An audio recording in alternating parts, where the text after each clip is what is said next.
The Little Mermaid by Hans Christian Andersen. Part 1. Far out at sea, the water is as blue as the bluest cornflower, and as clear as the clearest crystal, but it is very deep, too deep for any cable to fathom, and if many steeples were piled on the top of one another, they would not reach from the bed of the sea to the surface of the water. It is down there that the mermen live. Now, don't imagine that there are only bare white sands at the bottom. Oh, no. The most wonderful trees and plants grow there, with such flexible stalks and leaves that at the slightest motion of the water they move just as if they were alive. All the fish, big and little, glide among the branches just as, up here, birds glide through the air. The palace of the Merman King lies in the very deepest part. Its walls are of coral, and the long pointed windows of the clearest amber. But the roof is made of mussel shells, which open and shut with the lapping of the water. This has a lovely effect, for there are gleaming pearls in every shell, any one of which would be the pride of a queen's crown. The Merman King had been for many years a widower, but his old mother kept house for him. She was a clever woman, but so proud of her noble birth that she wore 12 oysters on her tail, while the other grandees were only allowed 6. Otherwise, she was worthy of all praise, especially because she was so fond of the little mermaid princesses, her grandchildren. They were 6 beautiful children, but the youngest was the prettiest of all. Her skin was as soft and delicate as a rose leaf, her eyes as blue as the deepest sea, but like all the others, she had no feet, and instead of legs she had a fish's tail. All the livelong day they used to play in the palace and the great halls, where living flowers grew out of the walls. When the great amber windows were thrown open, the fish swam in just as the swallows fly into our rooms when we open the windows. But the fish swam right up to the little princesses, ate out of their hands, and allowed themselves to be petted. Outside the palace was a large garden, with fiery red and deep blue trees, the fruit of which shone like gold, while the flowers glowed like fire on their ceaselessly waving stalks. The ground was of the finest sand, but it was of a blue phosphorescent tint. Everything was bathed in a wondrous blue light down there. You might more readily have supposed yourself to be high up in the air, with only the sky above and below you, than that you were at the bottom of the ocean. In a dead calm, you could just catch a glimpse of the sun like a purple flower with streams of light radiating from its calyx. Each little princess had her own little plot of garden, where she could dig and plant just as she liked. One made her flower bed in the shape of a whale, another thought it nice to have hers like a little mermaid, but the youngest made hers quite round like the sun, and she would only have flowers of a rosy hue like its beams. She was a curious child, quiet and thoughtful, and while the other sisters decked out their gardens with all kinds of extraordinary objects which they got from wrecks, she would have nothing beside the rosy flowers like the sun up above, except a statue of a beautiful boy. It was hewn out of the purest white marble, and had gone to the bottom from some wreck. By the statue she planted a rosy red weeping willow, which grew splendidly, and the fresh delicate branches hung round and over it, till they almost touched the blue sand where the shadows showed violet, and were ever moving like the branches. It looked as if the leaves and the roots were playfully interchanging kisses. Nothing gave her greater pleasure than to hear about the world of human beings up above. She made her old grandmother tell her all that she knew about ships and towns, people and animals. But above all, It seemed strangely beautiful to her that up on the earth the flowers were scented, for they were not so at the bottom of the sea; also that the woods were green, and that the fish which were to be seen among the branches could sing so loudly and sweetly that it was a delight to listen to them. You see, the grandmother called little birds fish, or the mermaids would not have understood her, as they had never seen a bird. "When you are 15," said the grandmother, "you will be allowed to rise up from the sea and sit on the rocks in the moonlight and look at the big ships sailing by, and you will also see woods and towns." One of the sisters would be 15 the following year, but the others, well, they were each 1 year younger than the other, so that the youngest had 5 whole years to wait before she would be allowed to come up from the bottom to see what things were like on earth. But each one promised the others to give a full account of all that she had seen and found most wonderful on the first day. Their grandmother could never tell them enough, for there were so many things about which they wanted information. None of them was so full of longings as the youngest, the very one who had the longest time to wait, and who was so quiet and dreamy. Many a night she stood by the open windows and looked up through the dark blue water which the fish were lashing with their tails and fins. She could see the moon and the stars. It is true their light was pale, but they looked much bigger through the water than they do to our eyes. When she saw a dark shadow glide between her and them, she knew that it was either a whale swimming above her, or else a ship laden with human beings. I am certain they never dreamt that a lovely little mermaid was standing down below, stretching up her white hands toward the keel. The eldest princess had now reached her 15th birthday, and was to venture above the water. When she came back, she had hundreds of things to tell them, but the most delightful of all, she said, was to lie in the moonlight on a sandbank in a calm sea, and to gaze at the large town close to the shore, where the lights twinkled like hundreds of stars, to listen to music and the noise and bustle of carriages and people, to see the many church towers and spires, and to hear the bells ringing.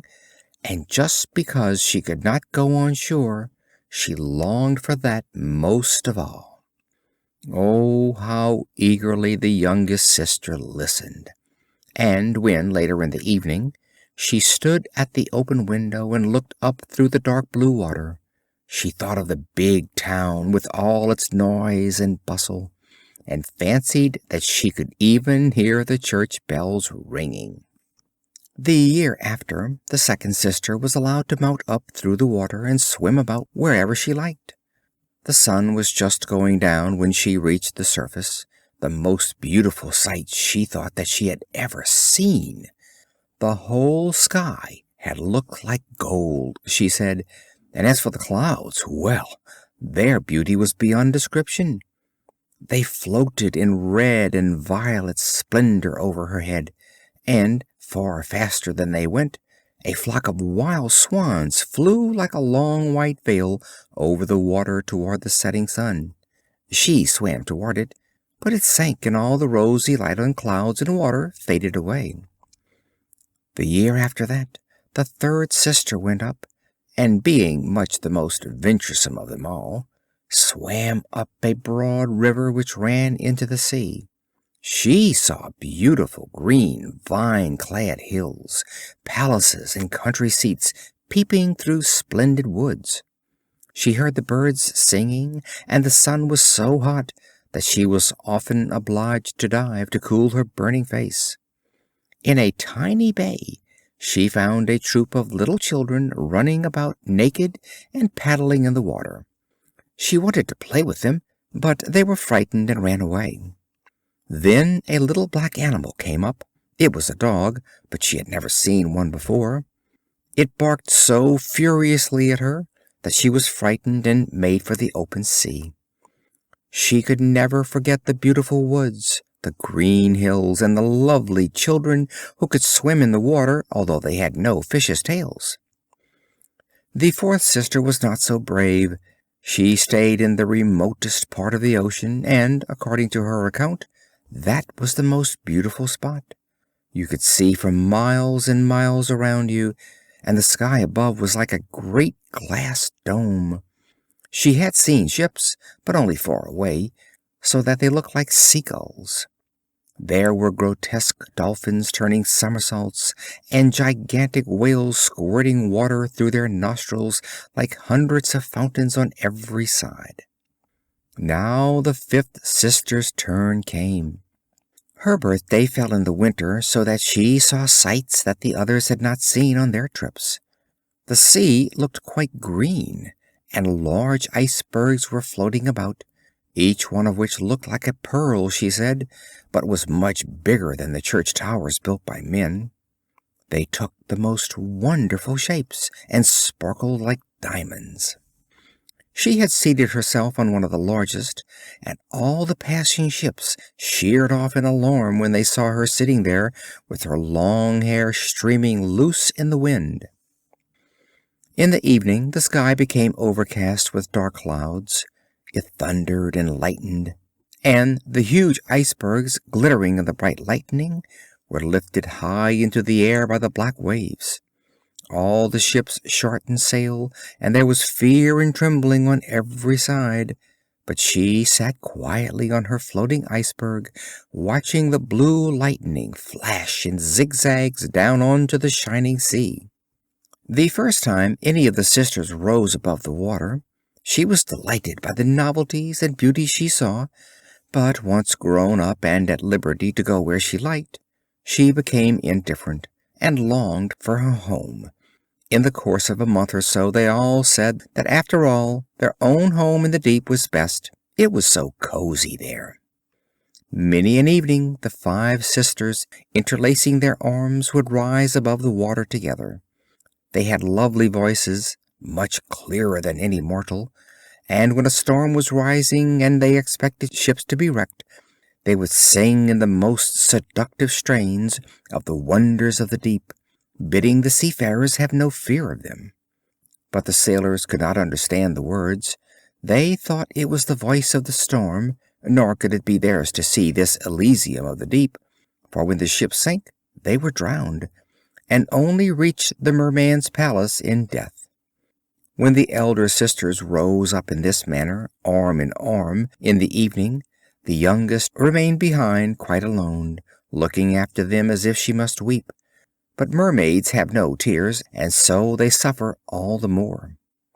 "Oh, if I were only 15," she said, "I know how fond I shall be of the world above, and of the mortals who dwell there." At last her 15th birthday came. "Now we shall have you off our hands," said her grandmother, the old Queen Dowager. "Come now, let me adorn you like your other sisters." And she put a wreath of white lilies round her hair, but every petal of the flowers was half a pearl.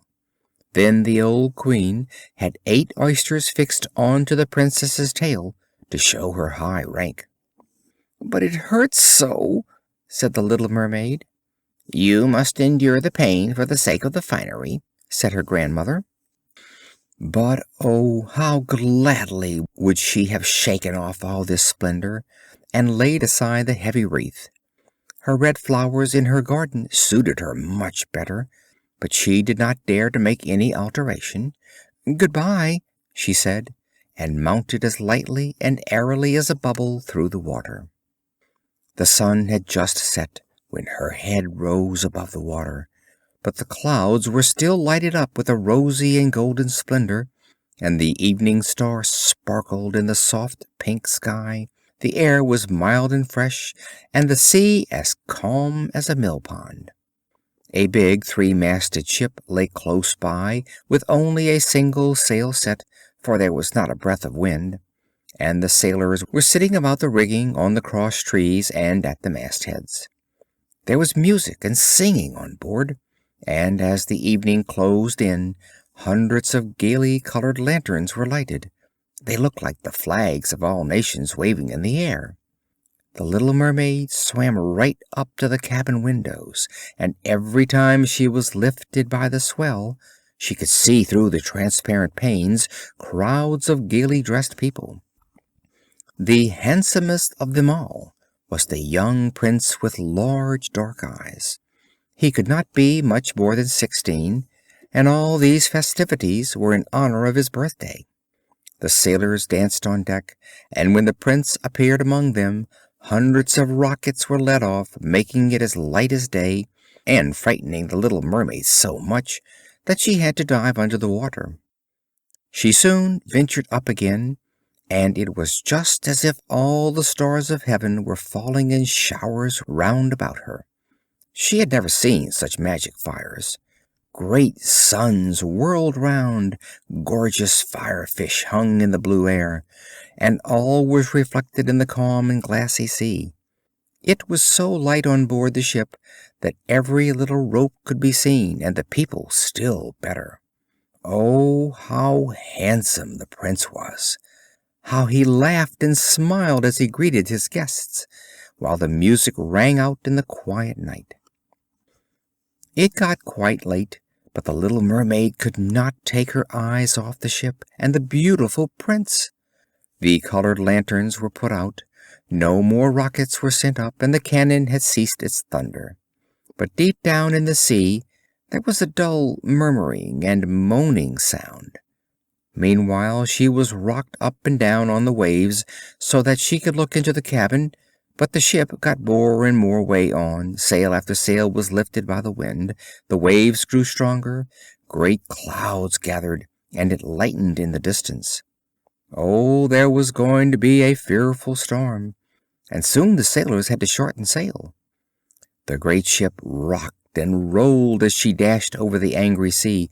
The black waves rose like mountains, high enough to overwhelm her, but she dived like a swan through them, and rose again and again on their towering crests. The little mermaid thought it a most amusing race, but not so the sailors. The ship creaked and groaned. The mighty timbers bulged and bent under the heavy blows. The water broke over the decks, snapping the mainmast like a reed.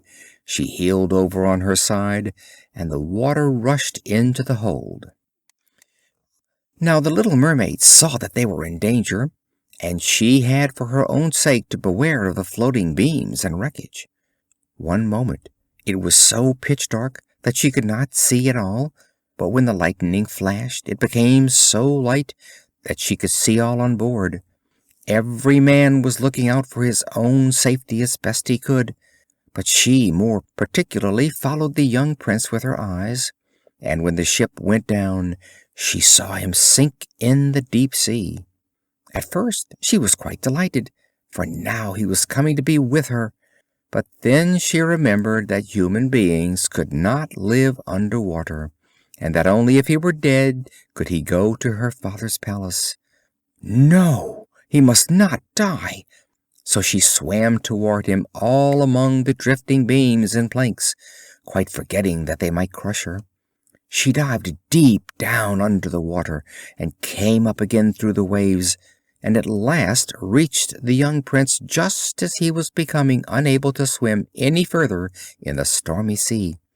His limbs were numbed, his beautiful eyes were closing, and he must have died if the little mermaid had not come to the rescue. She held his head above the water and let the waves drive them whithersoever they would. By daybreak all the storm was over. Of the ship not a trace was to be seen. The sun rose from the water in radiant brilliance, and his rosy beams seemed to cast a glow of life into the prince's cheeks, but his eyes remained closed. The mermaid kissed his fair and lofty brow, and stroked back the dripping hair. It seemed to her that he was like the marble statue in her little garden. She kissed him again, and longed that he might live. At last she saw dry land before her, high blue mountains on whose summits the white snow glistened as if a flock of swans had settled there, Down by the shore were beautiful green woods, and in the foreground a church or temple. She did not quite know which, but it was a building of some sort. Lemon and orange trees grew in the garden, and lofty palms stood by the gate. At this point the sea formed a little bay where the water was quite calm but very deep, right up to the cliffs. At their foot was a strip of fine white sand, to which she swam with the beautiful prince, and laid him down on it, taking great care that his head should rest high up in the warm sunshine. The bells now began to ring in the great white building, and a number of young maidens came into the garden.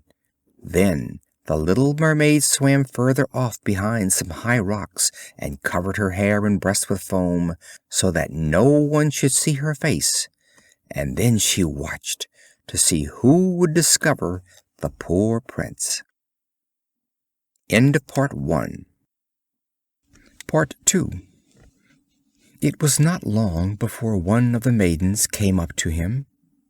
At first she seemed quite frightened, but only for a moment, and then she fetched several others, and the mermaid saw that the prince was coming to life, and that he smiled at all those around him, but he never smiled at her. You see, he did not know that she had saved him. She felt so sad that when he was led away into the great building, she dived sorrowfully into the water and made her way home to her father's palace. Always silent and thoughtful, she became more so now than ever. Her sisters often asked her what she had seen on her first visit to the surface, but she never would tell them anything. Many an evening and many a morning she would rise to the place where she had left the prince. She saw the fruit in the garden ripen and then gathered. She saw the snow melt on the mountain tops. But she never saw the prince, so she always went home still sadder than before. At home her only consolation was to sit in her little garden with her arms twined round the handsome marble statue which reminded her of the prince. It was all gloomy shade now, as she had ceased to tend her flowers, and the garden had become a neglected wilderness of long stalks and leaves entangled with the branches of the tree. At last she could not bear it any longer, so she told one of her sisters, and from her it soon spread to the others, but to no one else except to one or two other mermaids who only told their dearest friends. One of these knew all about the prince. She had also seen the festivities on the ship. She knew where he came from and where his kingdom was situated. "Come, little sister," said the other princesses, and, throwing their arms round each other's shoulders, they rose from the water in a long line just in front of the prince's palace. It was built of light yellow glistening stone, with great marble staircases, one of which led into the garden. Magnificent gilded cupolas rose above the roof, and the spaces between the columns which encircled the building were filled with lifelike marble statues. Through the clear glass of the lofty windows you could see gorgeous halls adorned with costly silken hangings, and the pictures on the walls were a sight worth seeing. In the midst of the central hall a large fountain played, throwing its jets of spray upwards to a glass dome in the roof, through which the sunbeams lighted up the water and the beautiful plants which grew in the great basin. She knew now where he lived, and often used to go there in the evenings and by night over the water. She swam much nearer the land than any of the others dared. She even ventured right up to the narrow channel under the splendid marble terrace which threw a long shadow over the water. She used to sit there looking at the young prince, who thought he was quite alone in the clear moonlight. She saw him many an evening sailing about in his beautiful boat, with flags waving and music playing. She used to peep through the green rushes, And if the wind happened to catch her long silvery veil and anyone saw it, they only thought it was a swan flapping its wings. Many a night she heard the fishermen, who were fishing by torchlight, talking over the good deeds of the young prince, and she was happy to think that she had saved his life when he was drifting about on the waves, half dead, and she could not forget how closely his head had pressed her breast, and how passionately she had kissed him.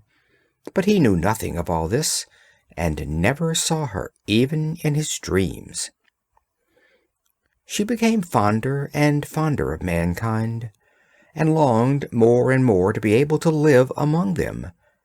Their world seemed so infinitely bigger than hers. With their ships they could scour the ocean, they could ascend the mountains high above the clouds, and their wooded, grass-grown lands extended further than her eye could reach. There was so much that she wanted to know, but her sisters could not give an answer to all her questions, so she asked her old grandmother, who knew the upper world well, and rightly called it the country above the sea. "If men are not drowned," asked the little mermaid, "do they live forever? Do they not die as we do down here in the sea?"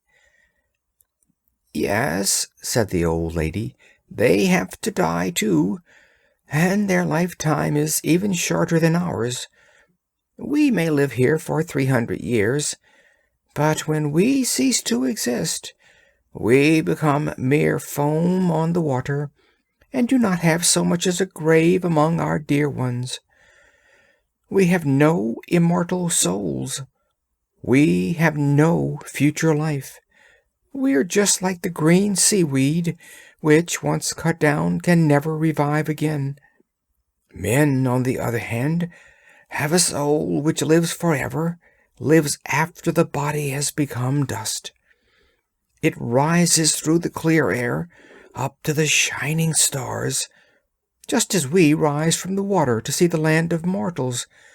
So they rise up to unknown beautiful regions which we shall never see."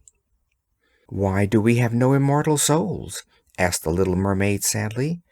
"I would give all my 300 years to be a human being for one day, and afterwards to have a share in the heavenly kingdom." "You must not be thinking about that," said the grandmother. "We are much better off and happier than human beings." "Then I shall have to die and to float as foam on the water, and never hear the music of the waves, or see the beautiful flowers, or the red sun? Is there nothing I can do to gain an immortal soul?" "No," said the grandmother.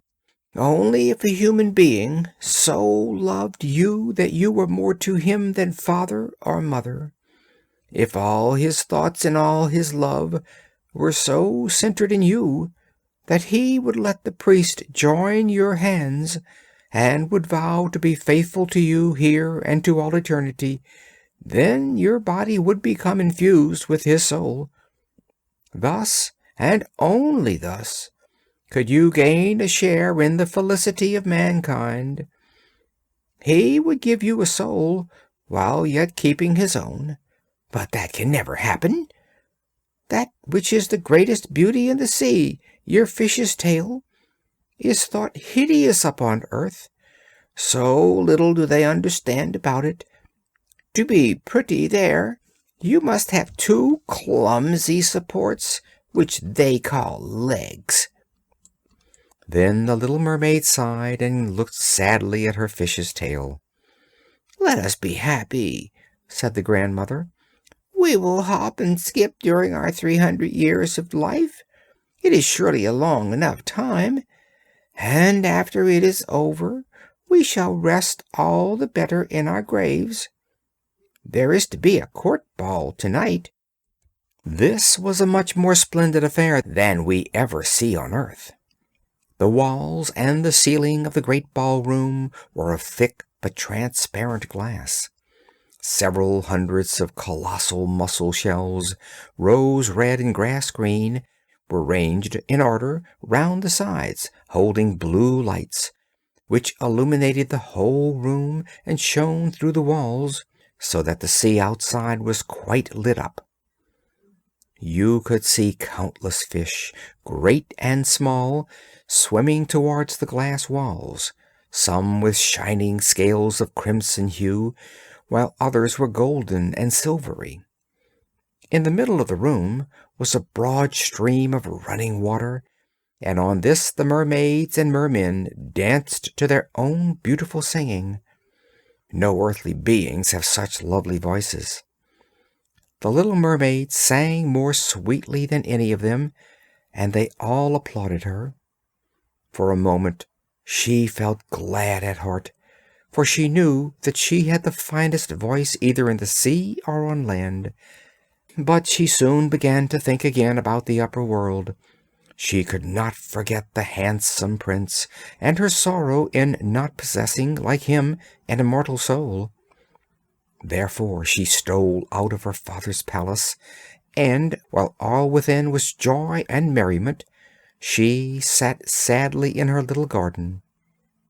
Suddenly she heard the sound of a horn through the water, and she thought, "Now he is out sailing up there, he whom I love more than father or mother, he to whom my thoughts cling, and to whose hands I am ready to commit the happiness of my life. I will dare anything to win him and to gain an immortal soul. While my sisters are dancing in my father's palace, I will go to the sea witch, of whom I have always been very much afraid. She will perhaps be able to advise and help me." Thereupon the little mermaid left the garden and went toward the roaring whirlpools at the back of which the witch lived.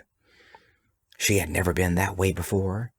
No flowers grew there, no seaweed, only the bare gray sands stretched towards the whirlpools, which, like rushing mill wheels, swirled round, dragging everything that came within reach down to the depths.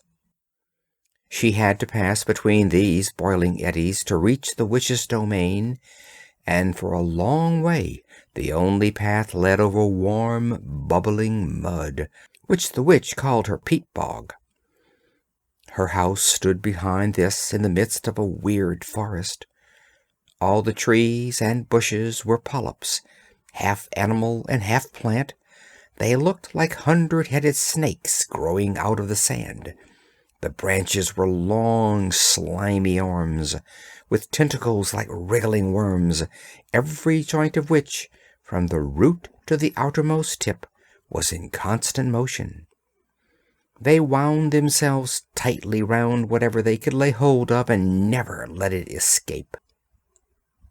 The little mermaid, standing outside, was quite frightened.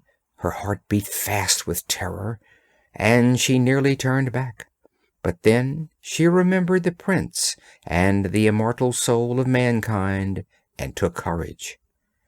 She bound her long, flowing hair tightly round her head, so that the polyps should not seize her by it, folded her hands over her breast, and darted like a fish through the water, in between the hideous polyps, which stretched out their sensitive arms and tentacles towards her. She could see that every one of them had something or other which they had grasped with their 100 arms, and which they held as if in iron bands. The bleached bones of men who had perished at sea and sunk below peeped forth from the arms of some, while others clutched rudders and sea chests, or the skeletons of some land animal, and most horrible of all, a little mermaid whom they had caught and suffocated. Then she came to a large opening in the wood where the ground was all slimy, and where some huge fat water snakes were gambolling about. In the middle of this opening was a house built of the bones of the wrecked. There sat the witch, letting a toad eat out of her mouth, just as mortals let a little canary eat sugar.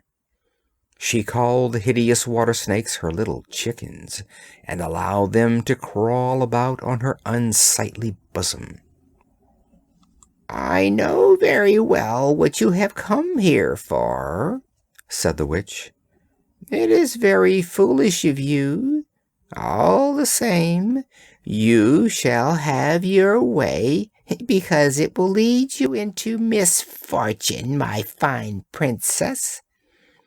You want to get rid of your fish's tail, and instead to have two stumps to walk about like human beings, so that the young prince may fall in love with you, and that you may win him an immortal soul." Saying this, she gave such a loud, hideous laugh that the toad and the snakes fell to the ground and wriggled about there. "You are just in the nick of time," said the witch. "After sunrise tomorrow, I should not be able to help you until another year had run its course. I will make you a potion, and before sunrise you must swim ashore with it, seat yourself on the beach, and drink it. Then your tail will divide and shrivel up to what men call beautiful legs. But it hurts. It is as if a sharp sword were running through you. All who see you will say you are the most beautiful child of men they have ever seen. You will keep your gliding gait. No dancer will rival you. But every step you take will be as if you were treading upon sharp knives, so sharp as to draw blood. If you are willing to suffer all this, I am ready to help you." "Yes," said the little princess with a trembling voice, thinking of the prince and of winning an undying soul. "But remember," said the witch, "when once you have received a human form, you can never be a mermaid again. You will never again be able to dive down through the water to your sisters and to your father's palace. And if you do not succeed in winning the prince's love, so that for your sake he will forget father and mother, cleave to you with his whole heart, let the priest join your hands and make you man and wife, you will gain no immortal soul. The first morning after his marriage with another, your heart will break, and you will turn into foam of the sea." "I will do it," said the little mermaid, as pale as death. "But you will have to pay me too," said the witch, "and it is no trifle that I demand. You have the most beautiful voice of any at the bottom of the sea, and I dare say that you think you will fascinate him with it. But you must give me that voice. I will have the best you possess in return for my precious potion. I have to mingle my own blood with it, so as to make it as sharp as a two-edged sword." "But if you take my voice," said the little mermaid, "what have I left?" "Your beautiful form," said the witch, "your gliding gait, and your speaking eyes. With these you ought surely to be able to bewitch a human heart. Well, have you lost your courage? Put out your little tongue, and I will cut it off in payment for the powerful draught." "Let it be done," said the little mermaid, and the witch put on her cauldron to brew the magic potion. "There is nothing like cleanliness," said she, as she scoured the pot with a bundle of snakes. Then she punctured her breast, and let the black blood drop into the cauldron. and the steam took the most weird shapes, enough to frighten anyone. Every moment the witch threw new ingredients into the pot, and when it boiled the bubbling was like the sound of crocodiles weeping. At last the potion was ready, and it looked like the clearest water. "There it is," said the witch, and thereupon she cut off the tongue of the little mermaid, who was dumb now, and could neither sing nor speak. "If the polyps should seize you when you go back through my wood," said the witch, "just drop a single drop of this liquid on them, and their arms and fingers will burst into 1,000 pieces." But the little mermaid had no need to do this, for at the mere sight of the bright liquid, which sparkled in her hand like a shining star, they drew back in terror. So she soon got past the wood, the bog, and the eddying whirlpools. She saw her father's palace. The lights were all out in the great ballroom, and no doubt all the household was asleep. But she did not dare to go in, now that she was dumb and about to leave her home forever. She felt as if her heart would break with grief. She strolled into the garden and plucked a flower from each of her sister's plots, wafted with her hand countless kisses towards the palace, and then rose up through the dark blue water. The sun had not risen when she came in sight of the prince's palace and landed at the beautiful marble steps. The moon was shining bright and clear. The little mermaid drank the burning, stinging draught, and it was like a sharp, two-edged sword running through her tender frame. She fainted away and lay as if she were dead. When the sun rose on the sea, she woke up and became conscious of a sharp pang. But just in front of her stood the handsome young prince, fixing his cold black eyes on her. She cast hers down and saw that her fish's tail was gone, and that she had the prettiest little white legs any maiden could desire. But she was quite naked, so she wrapped her long, thick hair around her. The prince asked who she was and how she came there. She looked at him tenderly and with a sad expression in her dark blue eyes, but could not speak. Then he took her by the hand and led her into the palace. Every step she took was, as the witch had warned her beforehand, as if she were treading on sharp knives and spikes. But she bore it gladly. Led by the prince, she moved as lightly as a bubble, and he and everyone else marveled at her graceful gliding gait. Clothed in the costliest silks and muslins, she was the greatest beauty in the palace, but she was dumb, and could neither sing nor speak. Beautiful slaves clad in silks and gold came forward and sang to the prince and his royal parents. One of them sang better than all the others, and the prince clapped his hands and smiled at her. That made the little mermaid very sad, for she knew that she used to sing far better herself. She thought, "Oh, if he only knew that for the sake of being with him, I had given up my voice forever." Now the slaves began to dance, graceful undulating dances to enchanting music. Thereupon the little mermaid, lifting her beautiful white arms and raising herself on tiptoe, glided on the floor with a grace which none of the other dancers had yet attained.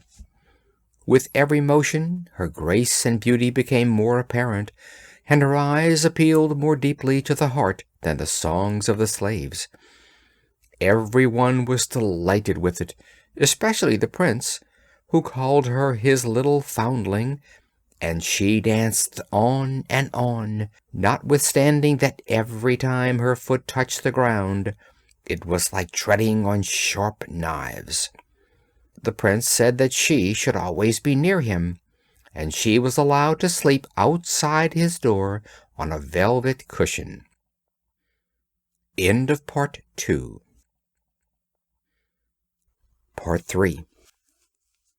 He had a man's dress made for her so that she could ride about with him. They used to ride through scented woods where the green branches brushed her shoulders, and little birds sang among the fresh leaves. She climbed up the highest mountains with the prince, and although her delicate feet bled so that others saw it, she only laughed and followed him until they saw the clouds sailing below them like a flock of birds taking flight to distant lands. At home in the prince's palace, when at night the others were asleep, she used to go out onto the marble steps. It cooled her burning feet to stand in the cold sea water, and at such times she used to think of those she had left in the deep. One night her sisters came arm in arm. They sang so sorrowfully as they swam on the water that she beckoned to them, and they recognized her and told her how she had grieved them all. After that, they had visited her every night, and one night she saw a long way out her old grandmother, who for many years had not been above the water, and the merman king with his crown on his head. They stretched out their hands toward her, but did not venture so close to land as her sisters. Day by day she became dearer to the prince. He loved her as one loves a good sweet child, but it never entered his head to make her his queen. Yet unless she became his wife, she would never win an everlasting soul, but on his wedding morning would turn to sea foam. "Am I not dearer to you than any of them?" the little mermaid's eyes seemed to say when he took her in his arms and kissed her beautiful brow.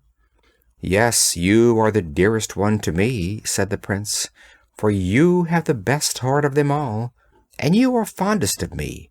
You are also like a young girl I once saw, but whom I never expect to see again. I was on board a ship which was wrecked. I was driven on shore by the waves close to a holy temple where several young girls were ministering at a service. The youngest of them found me on the beach and saved my life. I saw her but twice. She was the only person I could love in this world, but you are like her. You almost drive her image out of my heart. She belongs to the holy temple, and therefore, by good fortune, you have been sent to me. We will never part." "Alas, he does not know that it was I who saved his life," thought the little mermaid. "I bore him over the sea to the wood where the temple stands. I sat behind the foam and watched to see if anyone would come. I saw the pretty girl he loves better than me," and the mermaid heaved a bitter sigh, for she could not weep. "The girl belongs to the holy temple," he has said. "She will never return to the world. They will never meet again. I am here with him. I see him every day. Yes, I will tend him, love him, and give up my life to him." But now the rumor ran that the prince was to be married to the beautiful daughter of a neighboring king, and for that reason was fitting out a splendid ship. It was given out that the prince was going on a voyage to see the adjoining countries, but it was without doubt to see the king's daughter. He was to have a great suite with him. But the little mermaid shook her head and laughed. She knew the prince's intentions much better than any of the others. "I must take this voyage," he had said to her. "I must go and see the beautiful princess. My parents demand that, but they will never force me to bring her home as my bride. I can never love her. She will not be like the lovely girl in the temple whom you resemble. If ever I had to choose a bride, it would sooner be with you, with your speaking eyes, my sweet dumb foundling." And he kissed her rosy mouth, played with her long hair, and laid his head upon her heart, which already dreamt of human joys and an immortal soul. "You are not frightened of the sea, I suppose, my dumb child?" he said, as they stood on the proud ship which was to carry them to the country of the neighboring king. And he told her about storms and calms, about curious fish in the deep, and the marvels seen by divers. And she smiled at his tales, for she knew all about the bottom of the sea much better than anyone else. At night, in the moonlight, when all were asleep except the steersman who stood at the helm, she sat at the side of the ship, trying to pierce the clear water with her eyes, and fancied she saw her father's palace, and above it her old grandmother with her silver crown on her head, looking up through the cross currents toward the keel of the ship. Then her sisters rose above the water. They gazed sadly at her, wringing their white hands. She beckoned to them, smiled, and was about to tell them that all was going well and happily with her, when the cabin boy approached and the sisters dived down, but he supposed that the white objects he had seen were nothing but flakes of foam. The next morning the ship entered the harbor of the neighboring king's magnificent city. The church bells rang and trumpets were sounded from every lofty tower, while the soldiers paraded with flying flags and glittering bayonets. There was a fête every day. There was a succession of balls, and receptions followed one after the other, but the princess was not yet present. She was being brought up a long way off, in a holy temple, they said, and was learning all the royal virtues. At last she came. The little mermaid stood eager to see her beauty, and she was obliged to confess that a lovelier creature she had never beheld. Her complexion was exquisitely pure and delicate, and her trustful eyes of the deepest blue shone through their dark lashes. "It is you," said the prince, "you who saved me when I lay almost lifeless on the beach," and he clasped his blushing bride to his heart. "Oh, I am too happy!" he exclaimed to the little mermaid. "A greater joy than I had dared to hope for has come to pass. You will rejoice at my joy, for you love me better than anyone." Then the little mermaid kissed his hand and felt as if her heart were broken already. His wedding morn would bring death to her and change her to foam. All the church bells pealed, and heralds rode through the town proclaiming the nuptials. Upon every altar throughout the land fragrant oil was burnt in costly silver lamps. Amidst the swinging of censers by the priests, the bride and bridegroom joined hands and received the bishop's blessing. The little mermaid, dressed in silk and gold, stood holding the bride's train, but her ears were deaf to the festal strains, her eyes saw nothing of the sacred ceremony. She was thinking of her coming death, and of all that she had lost in this world. That same evening the bride and bridegroom embarked, amidst the roar of cannon and the waving of banners. A royal tent of purple and gold, softly cushioned, was raised amidships, where the bridal pair were to repose during the calm, cool night. The sails swelled in the wind, and the ship skimmed lightly and almost without motion over the transparent sea. At dusk, lanterns of many colors were lighted, and the sailors danced merrily on deck. The little mermaid could not help thinking of the first time she came up from the sea and saw the same splendor and gaiety, and she now threw herself among the dancers, whirling as a swallow skims through the air when pursued. The onlookers cheered her in amazement. Never had she danced so divinely. Her delicate feet pained her as if they were cut with knives, but she did not feel it, for the pain at her heart was much sharper. She knew that it was the last night that she would breathe the same air as he, and would look upon the mighty deep and the blue starry heavens. An endless night without thought and without dreams awaited her, who neither had a soul nor could win one. The joy and revelry on board lasted till long past midnight. She went on laughing and dancing with the thought of death all the time in her heart. The prince caressed his lovely bride, and she played with his raven locks, and with their arms entwined they retired to the gorgeous tent. All became hushed and still on board the ship. Only the steersman stood at the helm. The little mermaid laid her white arms on the gunwale and looked eastwards for the pink-tinted dawn. The first sunbeam she knew would be her death. Then she saw her sisters rise from the water.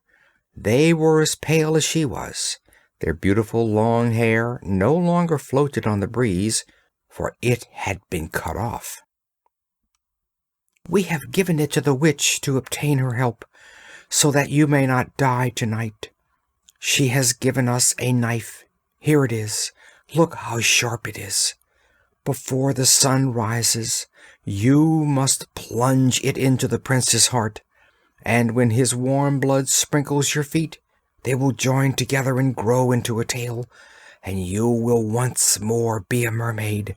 You will be able to come down into the water to us, and to live out your 300 years before you are turned into dead salt sea foam. Make haste. You or he must die before sunrise. Our old grandmother is so full of grief that her white hair has fallen off as ours fell under the witch's scissors. Slay the prince and come back to us. Quick, quick! Do you not see the rosy streak in the sky? In a few minutes the sun will rise, and then you must die." Saying this, they heaved a wondrous deep sigh and sank among the waves. The little mermaid drew aside the purple curtain from the tent and looked at the beautiful bride asleep with her head on the prince's breast. She bent over him and kissed his fair brow, looked at the sky where the dawn was spreading fast, looked at the sharp knife, and again fixed her eyes on the prince, who, in his dream, called his bride by name. Yes, she was alone in his thoughts. For a moment the knife quivered in her grasp. Then she threw it far out among the waves, now rosy in the morning light, and where it fell the water bubbled up like drops of blood. Once more she looked at the prince, with her eyes already dimmed by death, then dashed overboard and fell, her body dissolving into foam. Now the sun rose from the sea, and with its kindly beams warmed the deadly cold foam, so that the little mermaid did not feel the chill of death.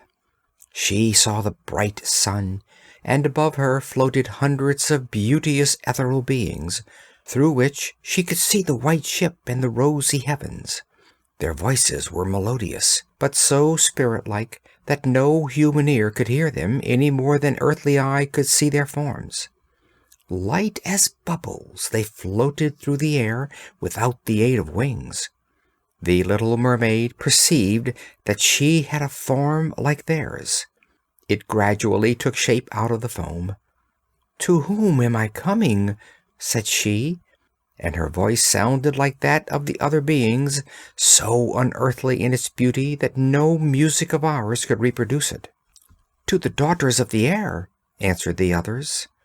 "A mermaid has no undying soul, and can never gain one without winning the love of a human being. Her eternal life must depend upon an unknown power. Nor have the daughters of the air an everlasting soul, but by their own good deeds they may create one for themselves. We fly to the tropics, where mankind is the victim of hot and pestilent winds. There we bring cooling breezes. We diffuse the scent of flowers all around, and bring refreshment and healing in our train. When for 300 years we have labored to do all the good in our power, we gain an undying soul, and take part in the everlasting joys of mankind. You, poor little mermaid, have with your whole heart struggled for the same thing as we have struggled for. You have suffered and endured, raised yourself to the spirit world of the air, and now, by your own good deeds, you may, in the course of 300 years, work out for yourself an undying soul." Then the little mermaid lifted her transparent arms towards God's Son, and for the first time shed tears. On board ship all was again life and bustle. She saw the prince with his lovely bride searching for her. They looked sadly at the bubbling foam, as if they knew that she had thrown herself into the waves. Unseen, she kissed the bride on her brow, smiled at the prince, and rose aloft with the other spirits of the air to the rosy clouds which sailed above. In 300 years we shall thus float into paradise. We might reach it sooner, whispered one. Unseen, we flit into those homes of men where there are children. And for every day that we find a good child who gives pleasure to its parents and deserves their love, God shortens our time of probation. The child does not know when we fly through the room, and when we smile with pleasure at it, 1 year of our 300 is taken away. But if we see a naughty or badly disposed child, we cannot help shedding tears of sorrow, and every tear adds a day to the time of our probation. End of Part 3. End of The Little Mermaid by Hans Christian Andersen.